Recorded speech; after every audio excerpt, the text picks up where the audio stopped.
ایاز امیر کے اوپر بات کرنا چاہتا ہوں. ایاز امیر کو میں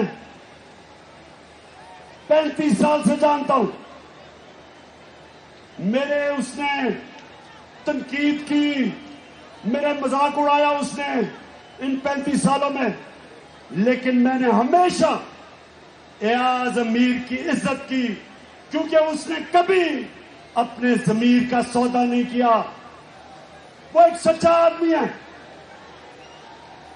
وہ ایک ایسا دانشور ہے جو ایک قوم کا اثاثہ ہوتا ہے. اس کو کوئی لفافہ خرید نہیں سکتا.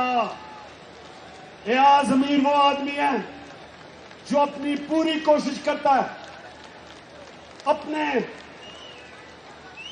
اپنی لکھائی سے کہ کسی طرح میری قوم کی اصلاح ہو جائے.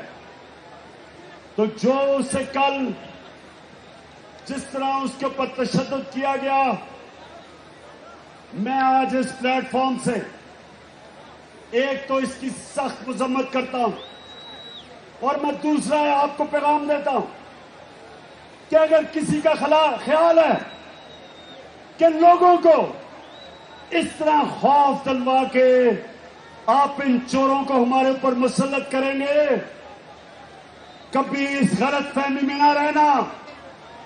جو بھی یہ سمجھ رہا ہے وہ پاکستانی قوم کو نہیں جانتا, بلکہ یہ قوم اور زیادہ غصے میں آئے گی, اور اس کا آخر میں ملک کو نقصان ہوگا.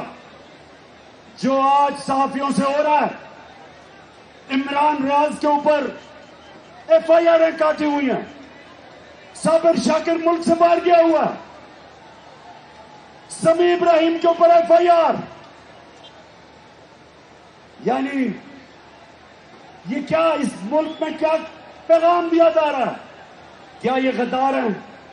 یہ وہ لوگ ہیں جو ساری قوم جانتی ہے کہ اپنے ضمیر کا سودا نہیں کرتا. یہ وہ لوگ ہیں جو اس ملک کی اصلاحات کے لیے اپنے قلم کو استعمال کرتے ہیں, اپنی آواز کو استعمال کرتے ہیں.